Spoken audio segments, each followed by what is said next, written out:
Hello guys, welcome to online web tutor presented by Prophotic Solutions team. I am Sanjay. We are learning Cake PHP version 3.5 tutorial for beginners and this is our part 9. इस video session में guys हम ये discuss करेंगे कि Cake PHP में elements क्या होते हैं और उन एलिमेंट्स को हम अपने लेआउट्स में कैसे यूज़ करते हैं।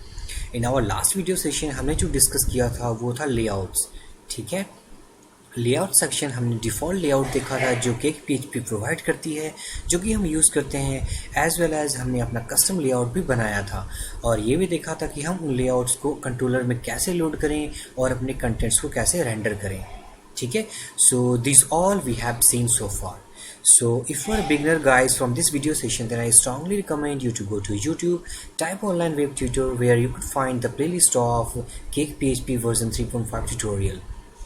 तो आप उन सारे वीडियोस को इस सेशन को कंप्लीट करने के पहले आप उन सारे वीडियोस को देखें ताकि ये वीडियो सेशन आपको अच्छे तरीके से समझ में आए, ठीक है गाइज।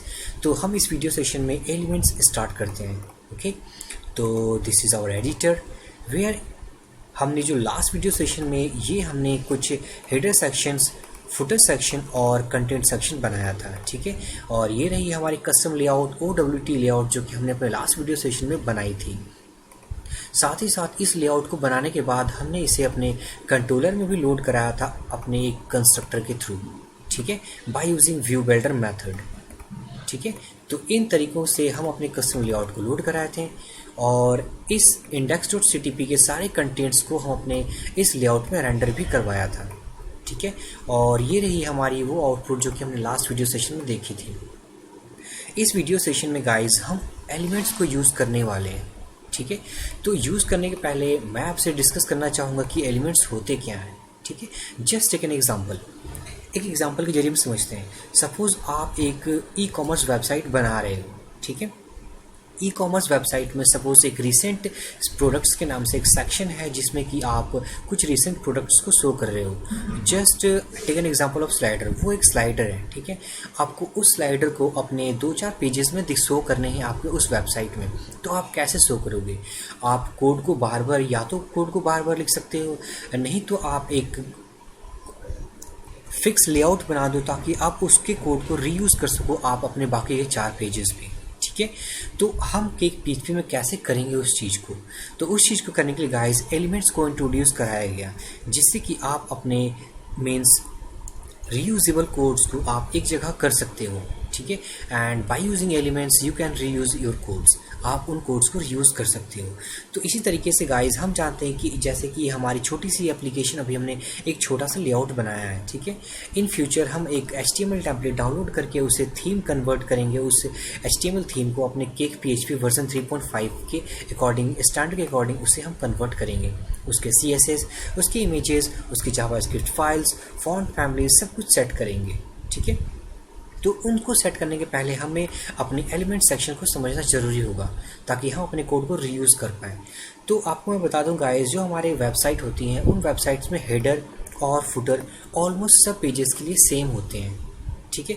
हमारा क्या चेंज होता है, सिर्फ हमारा कंटेंट ही ऐसा होता है जो डायनेमिक होता है, ठीक है। तो हम अपने हेडर सेक्शंस को फिक्स करते हैं। तो हेडर सेक्शंस को फिक्स करने के लिए गाइस या तो आप इसे यहीं पे रहने दो तभी ये फिक्स ही रहेगी, ठीक है, क्योंकि आपके सिर्फ ये कंटेंट्स चेंज हो रहे हैं और टाइटल चेंज हो रहा है, ठीक है। लेकिन इन फ्यूचर सपोज और भी आपके टेम्पलेट्स अगर लार्ज अमाउंट में कोड कंटेन करें और अगर आप उसे एक ही पेज पे शो करोगे तो शायद मे बी इस कोड पेज की साइज़ की कोड बढ़ जाएगी, साइज़ बढ़ जाएगा, कोड कॉम्प्लेक्स हो जाएगा। तो हाउ वी मैनेज, हम कैसे मैनेज करेंगे? तो उन कोड्स को मैनेज करने के लिए गाइस आपको अपने टेम्पलेट की हर सेक्शंस मीन्स लेआउट्स के हर सेक्शंस को आपको एलिमेंट्स में डिवाइड करना होगा, ठीक है। जैसे ये हेडर एक एलिमेंट हो गई, फुटर एक एलिमेंट हो गई और कंटेनर तो फिलहाल वैसे भी ये डायनेमिक लोड हो रहा है, ठीक है। तो हम क्या करेंगे इस वीडियो सेशन में, इस हेडर के लिए और इस फुटर के लिए 2 अलग अलग एलिमेंट बनाएंगे और उन एलिमेंट्स को हम अपने इस लेआउट में लोड करेंगे, ठीक है। तो चलिए हम लेआउट बनाते हैं।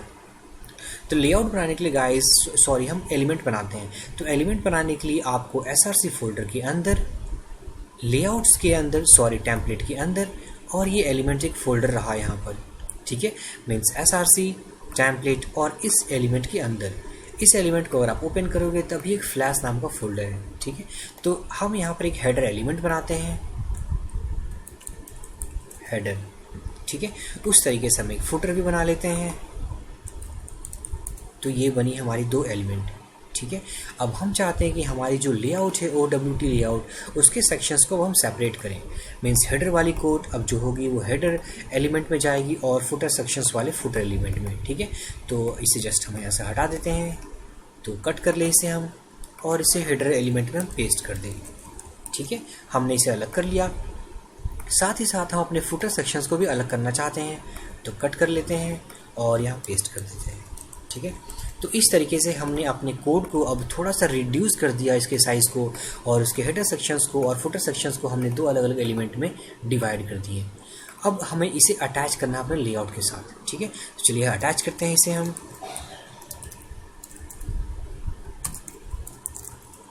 तो आपको अटैच करने के लिए एलिमेंट मेथड यूज़ करना होगा।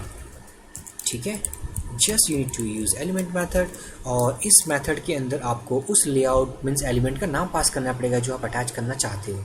तो suppose we want to attach header element. ठीक है, हेडर एलिमेंट चाहते हैं तो आपको यहाँ हेडर लिखना पड़ेगा, क्योंकि आपने हेडर के नाम से वो फाइल बनाई हुई है। ठीक है, और इस तरीके से हम कॉपी करके कोड को यहाँ पेस्ट कर दें और यहाँ पर हम फुटर को लोड करना चाहते हैं। ठीक है, तो आप अपने फाइल को सेव कर लें। सेव करने के बाद अब आप ब्राउज़र पे इसे रन करें, तो आप देख सकते हो हमारी आउटपुट बिल्कुल वही है जो पहले थी। ठीक है, और अगर इससे हम कंट्रोल U करके इसे सोर्स कोड को देखें तो कोड बिल्कुल वही है। ठीक है, तो अब थोड़ा सा मॉडिफाई करते हैं। हम क्या करते हैं, इस हेडर सेक्शंस में एक और लाइन ऐड करते हैं। जैसे suppose this is my second line added. ठीक है, इसे थोड़ा सा स्पेस दे दें। बाद में गाइस हम HTML टेम्पलेट को केक PHP के टेम्पलेट में कन्वर्ट करेंगे तो काफ़ी अच्छे तरीके से आपको समझ में आएगी। ठीक है, लेकिन हम एक्चुअली सारे पार्ट्स को स्टेप बाय स्टेप समझने की कोशिश कर रहे हैं, इसलिए मैं आपको हर चीज़ अलग से बता रहा हूँ। ठीक है, तो यहाँ पर मैंने ऐड कर दिया हुआ। इसी तरीके से फुटर में जाकर के थोड़ा सा उस पर ऊपर से हम स्पेसिंग ले लें। ठीक है, और इसमें भी suppose let's say this is my second line added. ठीक है, तो हम रिफ्रेश करते हैं अपने फ्रंट एंड को।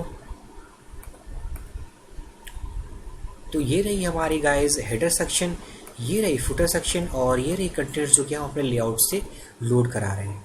ठीक है, तो इस तरीके से गाइस हम अपने एलिमेंट्स को यूज़ कर सकते हैं अपने लेआउट्स के अंदर।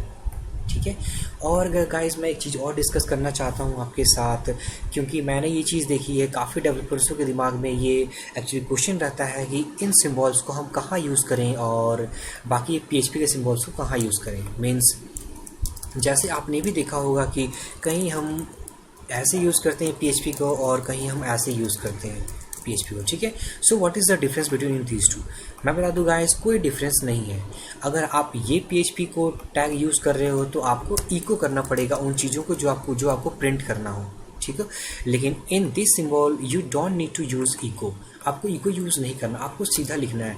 जैसे सपोज आप एक वेरिएबल को प्रिंट कर रहे हो, नेम नाम के वेरिएबल को, तो बस आपको इको $नेम, और इसके अंदर उस सिंबल के अंदर सिर्फ आपको नेम लिखना है। This is only the difference between these two. ठीक है, तो आप कंफ्यूज मत होइएगा कि हमने अभी एक्चुअली अपने लेआउट सेक्शंस में कैसे इंक्लूड किए हुए हैं अपने हेडर और फुटर को।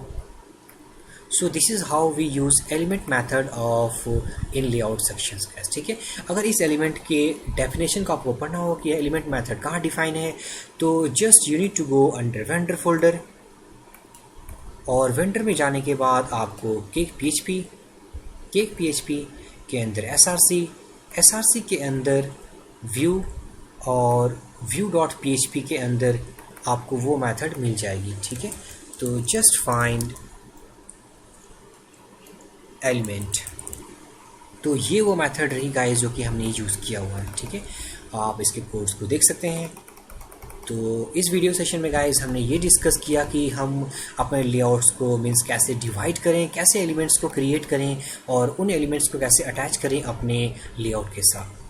ठीक है गाइज, तो ये आप अपने आगे आने वाली वीडियोस में हम ये देखेंगे कि हम अपने अब इस लेआउट में CSS फाइल, जावास्क्रिप्ट फाइल्स और इमेजेस को कैसे अटैच करें। ठीक है, और भी हम आगे हम डिस्कस करेंगे कि हम HTML टेम्पलेट को केक PHP के टेम्पलेट में कैसे कन्वर्ट करें।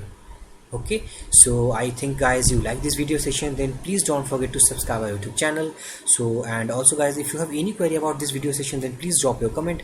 I will give my reply as soon as possible. So for this video session guys, thank you for watching. Have a great day.